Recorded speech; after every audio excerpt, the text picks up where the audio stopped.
They have stories, characters, ideas, plots, scenarios buzzing around in their brain. Just want to share those stories with the world. Welcome to the Diamonds and Gold Dust podcast. This podcast is for the over 60s living in the moment. And in this episode, we're going to be talking about book writing with book writing coach Karen Ince.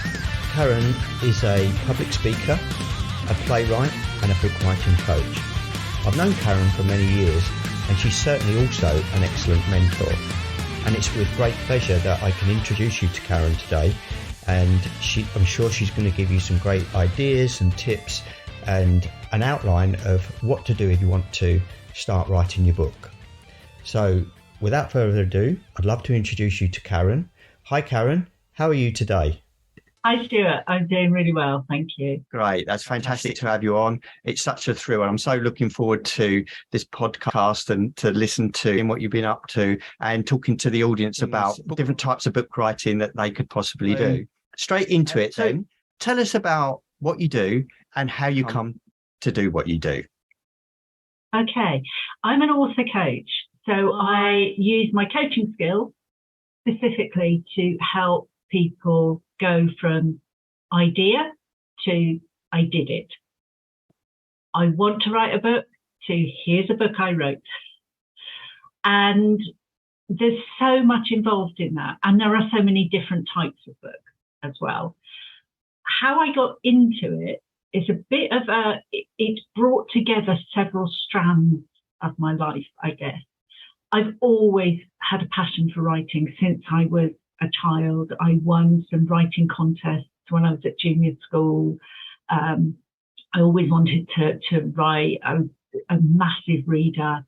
If anybody ever wanted to find me, they would find me curled up quietly somewhere with a book. That's what, So I always thought I would be a novelist. That was my ambition as a child, because that's kind of the writing that I knew about. And then I accidentally fell into playwriting, which is just an absolute joy. And I am a published and performed playwright. So that's kind of quite nice. Something I like to just throw in the mix. In the early 90s, I undertook a course in learning to be a proofreader and copy editor, because I thought that would be something I could freelance from home. Didn't quite work out that way, but I learned a lot of useful skills that I then continued to apply in other areas. So we've got the writing, we've got the editing. Then I changed to teach English as a foreign language, and that gave me a whole other layer of insight into the language and how it works, the way people use it, and how it compares to other languages.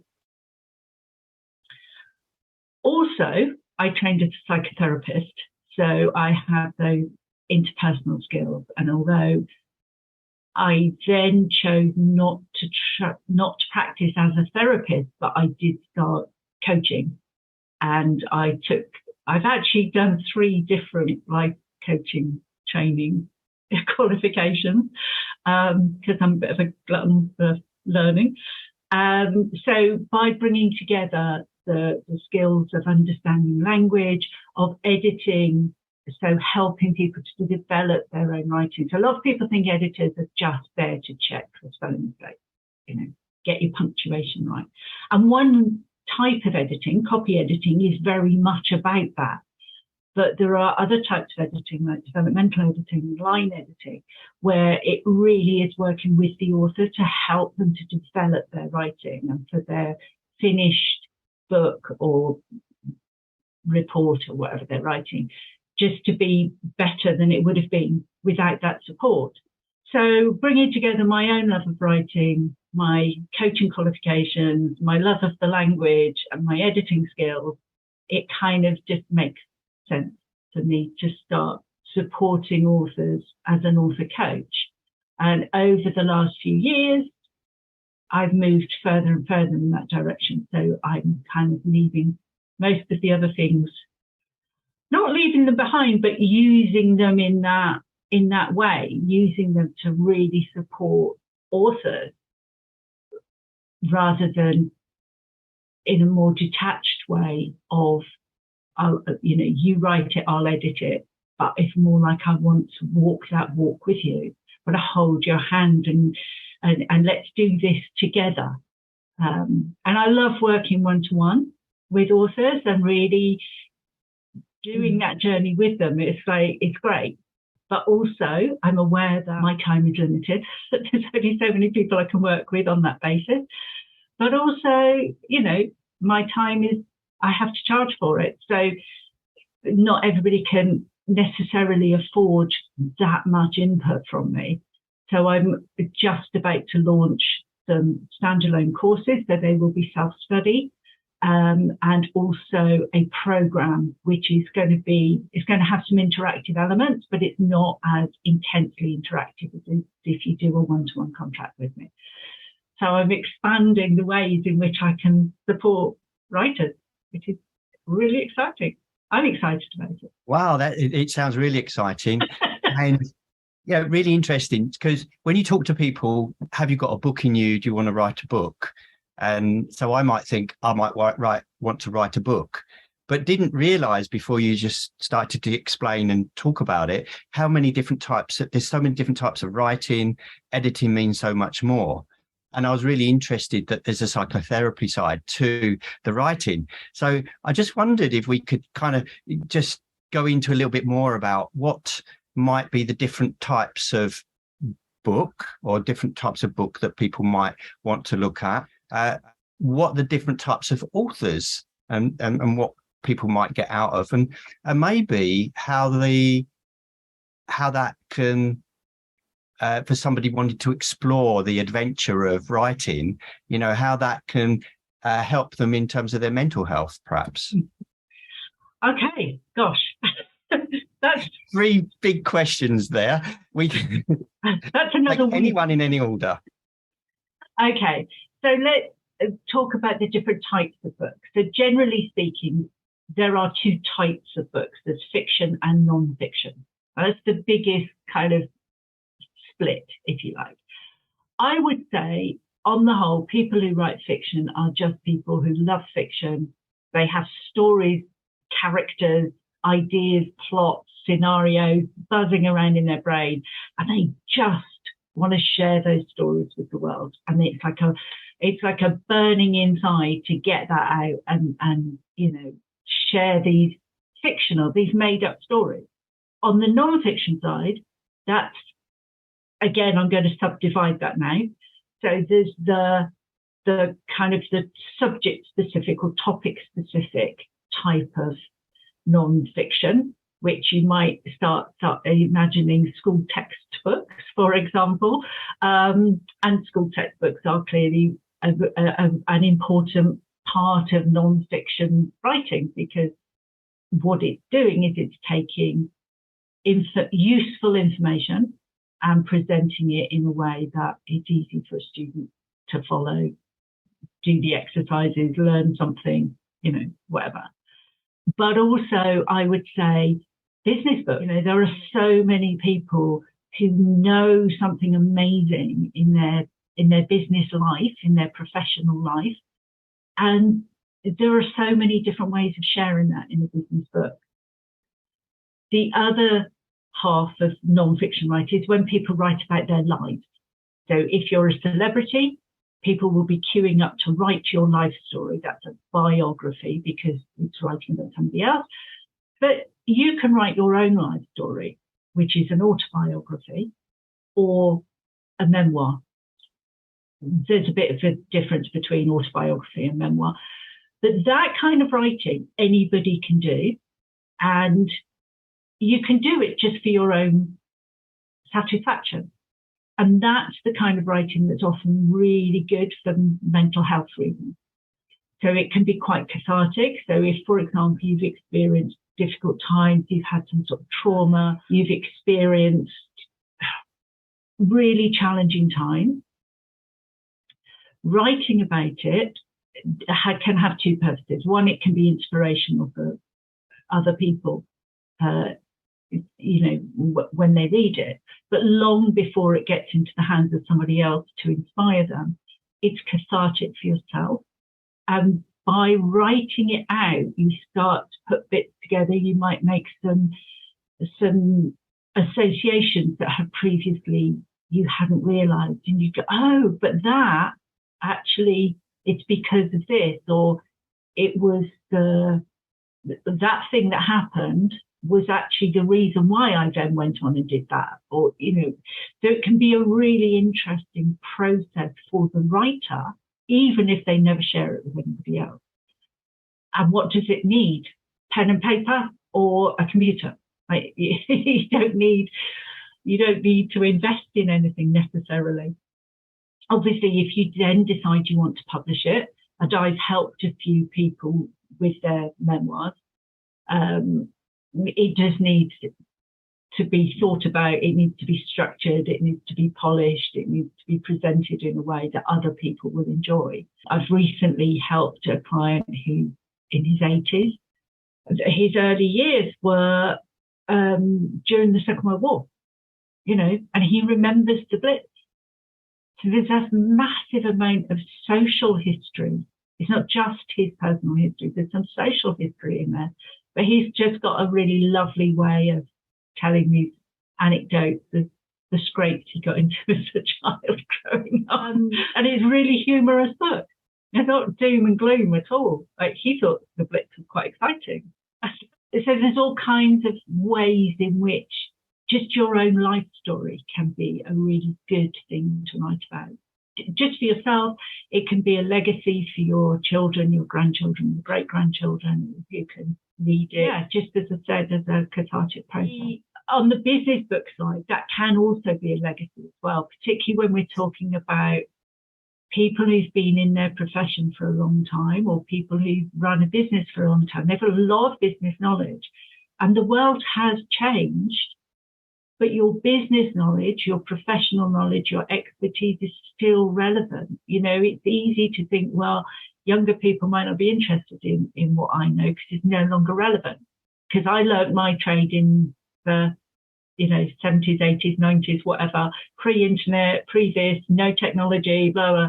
But actually, it's still important. And those roots of knowledge and how you manage change, how you manage to adapt, the changes in your profession, the new skills you've learned, all of those things are really relevant. And I hear people go, yeah, but, let's say somebody's, let's say somebody's an accountant, and they're like, yeah, but, there's thousands of books about accountancy. But yeah, but they're not your book. We're all individuals. We're all unique. We know we're unique. Scientifically, it's been proven we're unique. We have unique DNA, fingerprints, retinas. Our ear print is different. Our physical voice is different. You may have the same qualifications as hundreds of other people in your profession, right? But they don't have your particular set of professional expertise. They will not have had your clients. They'll have had their clients, right? They won't have your worldview. Nobody else has got your unique mix of, social, cultural background, worldview, life experiences, professional experience. If you put all of those, like, nobody else in the world has the exact same mix as you. So your way of describing things, your way of explaining, of showing is going to be unique for that reason. So your book is going to be unique. Your book is going to add something that nobody else can share because you are unique. So I think everybody can write a book, and I don't think that we worry about competition and what other people have written and all the rest of it. It's like, no, what we need to do, why do your clients choose to work with you and not somebody else who does a similar thing to you? It's because it's your unique mix of personality and experience and the thing that you specialize in and, all of that stuff that makes you different. And it's the same with the book. So why not write your business book? That's amazing.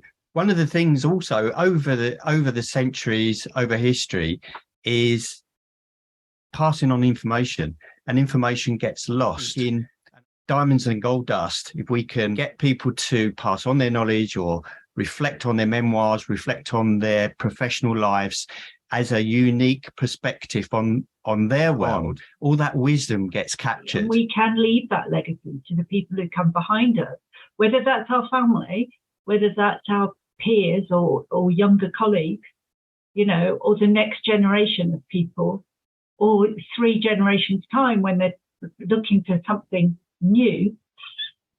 And then they go, oh, but there's that old thing. We can just reinvent that. So how it made me feel, being a professional, having a professional career, the unique perspective, being an RICS surveyor, there's hundreds of other RICS surveyors, and you can get into the mindset that, you come up to a certain standard and you're all kind of the same. And what people get is a RICS surveyor.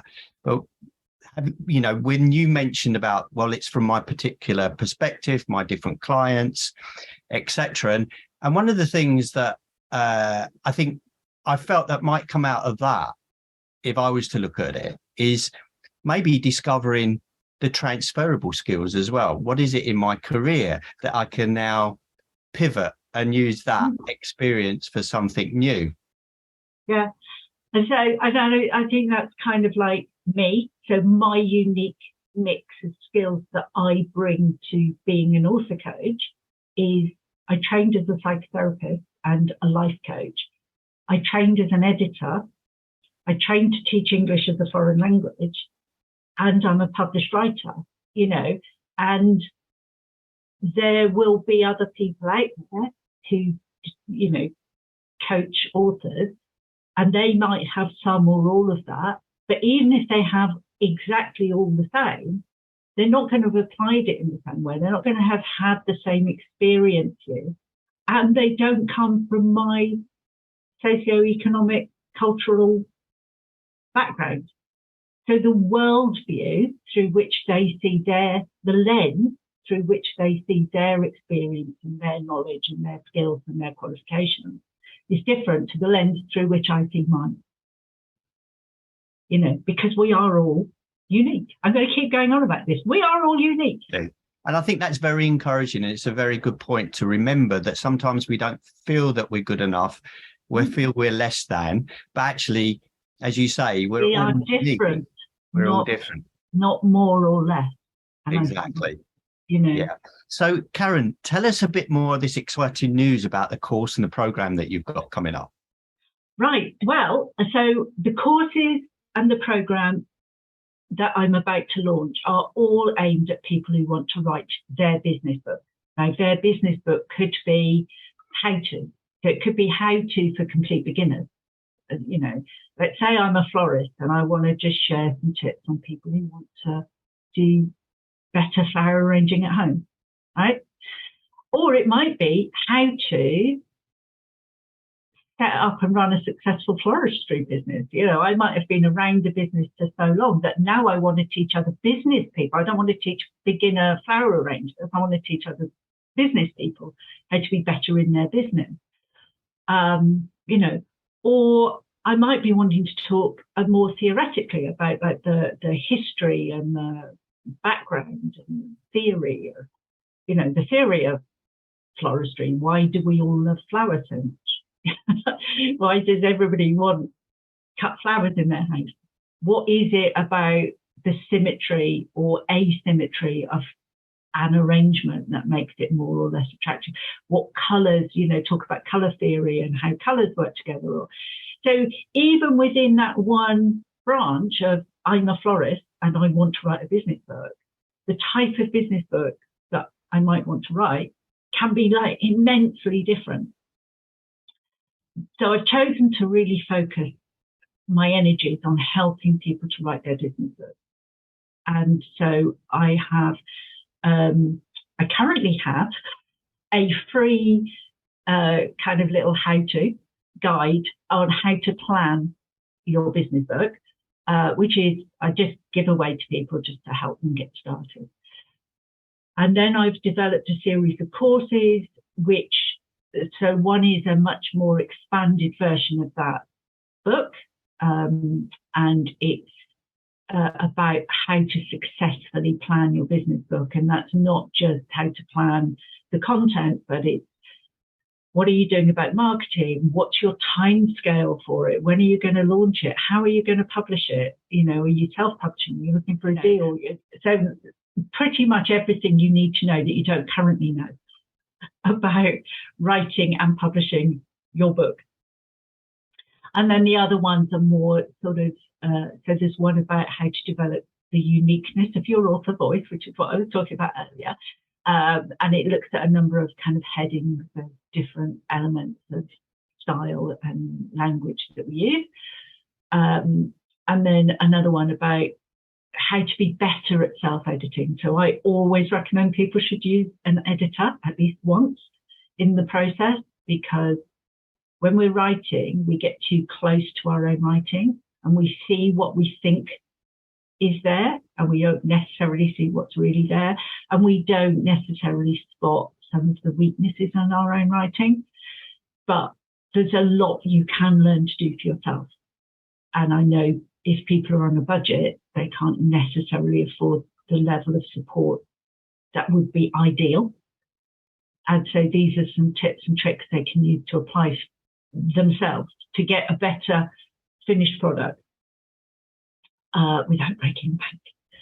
And then the program that I'm launching is, again, it's for people who want to write their business book, and it's a 12-week program, and it will walk you through step by step from your refining your initial idea. So like I might have the idea, as I said earlier, I'm a florist, I want to write a book. And that's as far as my thinking has gone. So it might help to kind of really niche down exactly what that idea is, who the book is going to be for, what kind of book it is, and then, targets of how much writing you're going to do each week, week by week, and getting through, and then how to revise it. And so you end up at the end of the 12 weeks, you've got something. It might not be quite the finished product, but you know exactly what you're going to be doing with it. So it's either ready to go or it's almost ready to go and you have a really concrete plan. So, yeah. How would listeners and viewers find out more, get in touch with you, or get their hands on the free guide? They need to go to my website, which is currently being reconstructed. So what they see now, which is, where are we, beginning of December, they won't get much information on that the way it currently is. But at the end of December, they should be able to go to my website and access all of that information. And my website is mrswright.co.uk. And you'll know you're in the right place because I have this amazing logo, which is the nib of an old-fashioned fountain pen with a woman's head on the top of it. So, and it's purple. So I call it the purple pen head logo. They can connect with me on LinkedIn. I have a company page on there again, Mrs. Wright. It's got the same logo. Or they can just look for me, Karen Ince, business book coach. I'm on Facebook. I have a Facebook group specifically to help business people write their business book. And I have a Mrs. Wright Facebook page. They can follow that. Mrs. Wright 2 on Twitter. That's the number 2. I don't know what happened to Mrs. Wright 1. But anyway, I'm Mrs. Wright 2 on Twitter. So you can find me on Twitter, Facebook, LinkedIn, website. I have a meetup group, which is, again, for business book authors. I have a little group on Meetup, and I also have a big group on Meetup, which is called Creative Writing for Everyone, which is for anybody who wants to write fiction. Come along and join that. Because although I specialise in working with business authors, being a fiction writer myself, I do like to support fiction writers as well. Sounds exciting. So everyone, if you want to connect with Karen, go and visit her website and all the other sites that she mentioned now. and we'll put some information at the end so that you can recap and contact us if you need any more information, and I'll pass that information on to Karen. So, Karen, in the next quickfire session, let's find a bit more about Karen Ince, book writing coach. So, are you ready, Karen? Yes. Okay. So, first question for you is, how do you start your day? On an ideal day, I start my day by getting up, making myself a cup of herbal tea, and sitting in, I have an armchair that has a back massage cushion on it, and giving myself a shiatsu back massage while having a cup of herbal tea and thinking about my day. And on a really good day, I'm journaling. So, yeah. When are you most productive? It does vary, but I would say generally early afternoon. I've done all my admin, got that out of the way. Probably had a couple of meetings in the morning. In the afternoon, early afternoon is often when I'm doing my own writing or creating my courses. And then towards the end of the day, I'm starting to get tired. I get less productive again. So that would be a typical pattern. Yeah. What's something new happening in your life right now? Apart from the courses and the program that I'm launching, what else is new? I'm hoping to move house next year. Nice. Anywhere in particular? Not sure yet. That could just be another adventure. On that note, what does adventure look like to you? Well, adventure used to really mean traveling for me, and I've been lucky enough to visit China and India, as well as lots of different parts of Europe. And I think these days adventure is more, I suppose more, is it psychological? I'm not sure that it is, but things like just, I want to reach more people with my work. So I'm going to create these courses and launch them. I feel like moving house, and I have no idea where I'm going to move to. So it's more about stepping forward into the unknown, I guess. What thing then would you love to do that might surprise your friends and family? I'm not sure how surprising it would be, but one of the things I've always wanted to do is go to the Cappadocia region of Turkey. And if you don't know it, look it up. It's amazing. All the houses, hotels, everything are all caves. It looks like a kind of alien landscape. And I want to take a sunrise air balloon flight across the whole region, which is a big touristy thing to do. But I'm fine with being very touristy when I'm being a tourist. And it's something that I really need to do. Yeah. No. Name a challenge you overcame that changed your life, and how has that changed you? So I had stage 4 cancer 3 years ago. So this time 3 years ago, I had stage 4 cancer. It had only just been diagnosed as having metastasized. It was a really difficult time, and it didn't help that the treatment went into April 2020, which was lockdown 1, where I had to go to a London hospital for inpatient treatment. Didn't know whether it was going to go ahead. It did, thankfully. Didn't know how to get safely to and from the hospital because lockdown was new to all of us.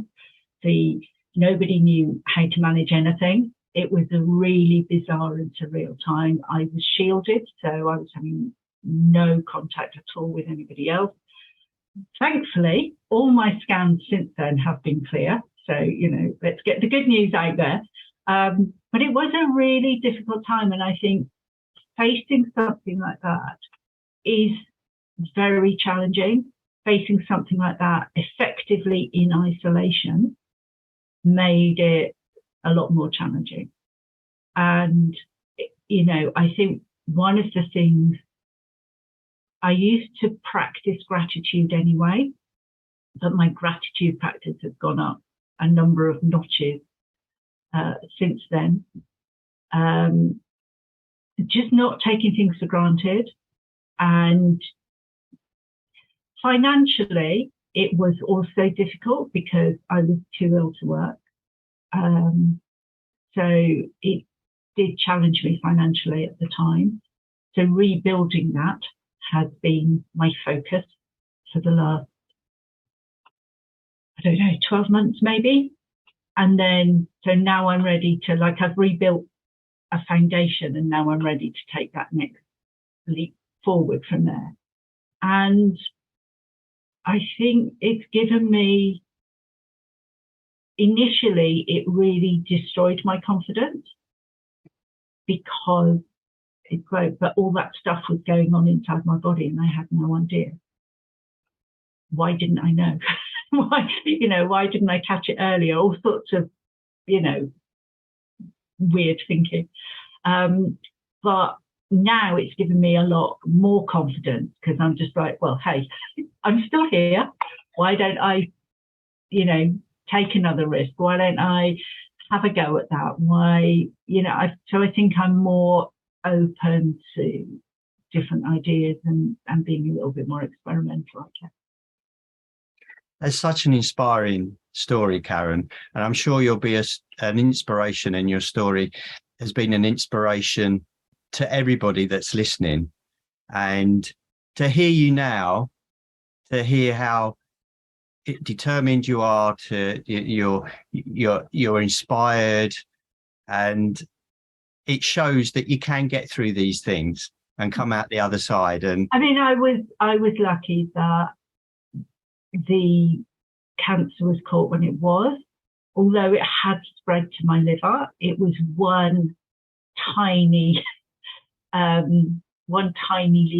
It wasn't multiple lesions. The one that was there was still really small, which meant that they could treat it non-surgically, which is why the treatment went ahead at a time when surgeries were being cancelled. It wasn't a life sentence, although for a while it did kind of feel like it might have been. And again, I think the isolation added to that for me. Talking with my friends and family over Zoom or phone, remotely. It's not the same as being in the room with people. And I really, really felt that at that time.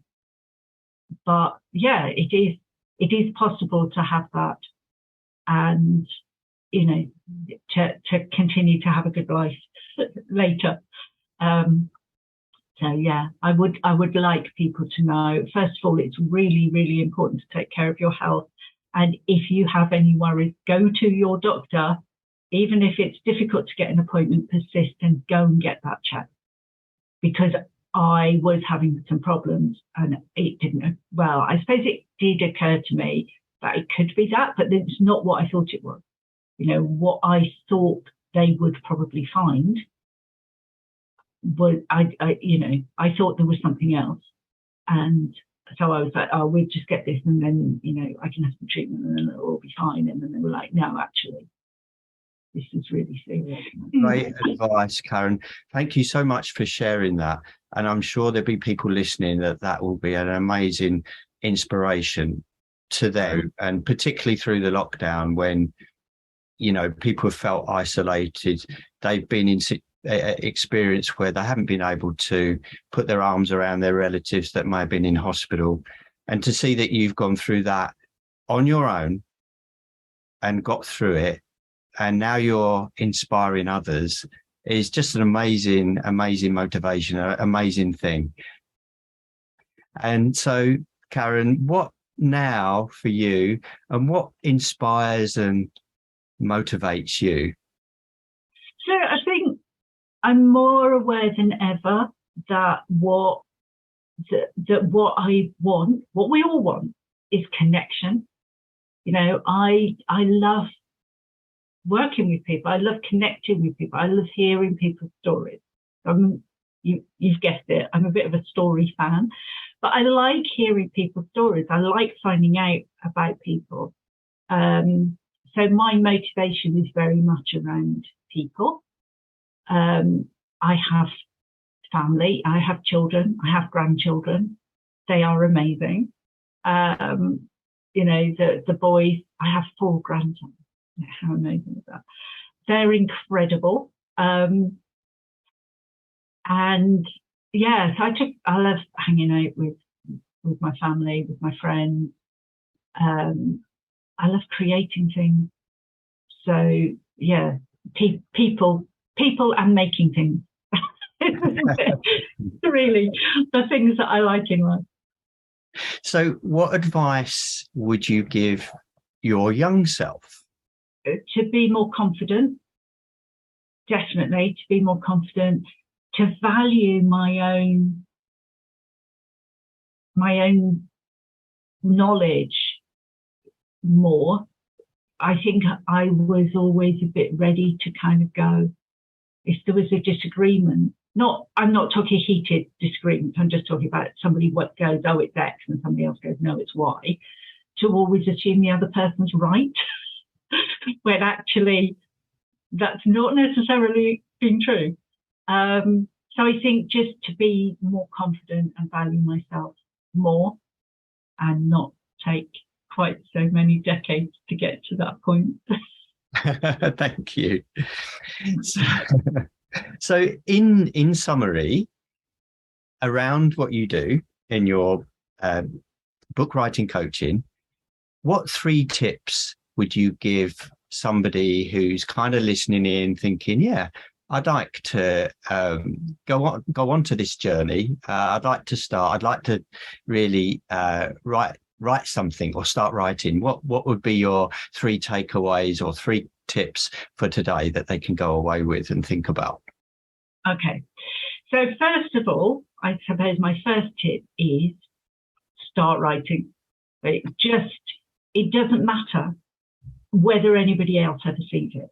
It doesn't matter if it's good, whatever good means to you. What matters is that you make a start.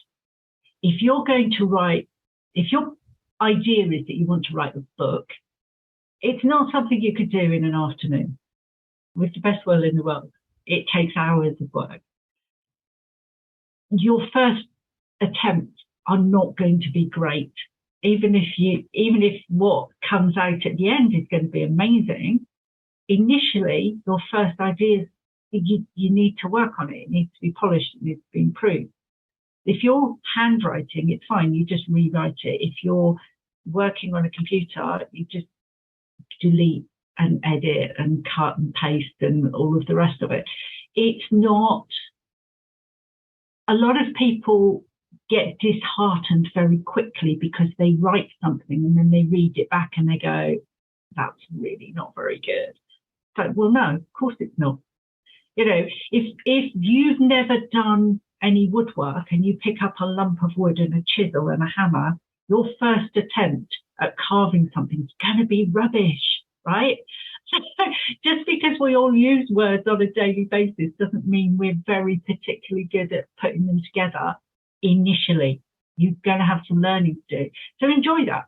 Enjoy the fact that you've made a start, because if you've made a start, you can improve it. If you've made a start, you can continue. All the time you just think about it, it's like you're not doing it. So make a start. That's my first tip. My second tip is, if it's a non-fiction book, download my planning guide, because that will really give you lots of helpful pointers and ideas, and it'll give you some structure, and it will raise some questions that you probably haven't thought about yet. And my third tip is, don't share it too soon. So don't share it when it's really raw and when you're feeling quite sensitive about it. Edit it yourself first before you start sharing it with other people. Unless, of course, the person that you're sharing it with is a professional editor, developmental editor, or a book coach, or somebody who is very experienced in that field and knows how to give really encouraging feedback. But so often I hear these stories of people who say, well, I wrote it and I know it was a rough first draft, but I showed it to whoever, my partner, my child, my parent, my colleague. And they told me it was awful and I should give up on the whole idea. Like, yeah, because you showed it when it wasn't ready for sharing. So that would be my third tip. It's not about don't share the idea. It's not about don't tell people you're doing it. If you want to share with people that this is something you've started doing, don't share the actual writing too soon, because it's easy when you're in that beginning, feeling quite sensitive, not sure where you're going with it. It's very easy to be discouraged, and that's a shame. So don't do that. But the message is get started, get writing, and see how it goes. Download Karen's book writing planner. So, Karen, where can people download the planner from? I will give you a link to put in the comments, if that's okay, because it's currently not available on my website, which is unfortunate. It was meant to be. It will be, that link will eventually be available on my website, but at the moment it is available on LinkedIn. So if you are on LinkedIn and you go to my company page, which is Mrs. Wright, there is a showcase page attached to my company page, which is the showcase page for that book. It's a really complicated way of explaining it when I can just give you. Well, thank you for that, Karen. And I'm sure we'll be able to put the link in and show where people can find it. It's been amazing. You've been amazing. And it's been some amazing golden nuggets in there. Thank you so much for coming in. You've been listening to Diamonds and Gold Dust for the over 60s living in the moment.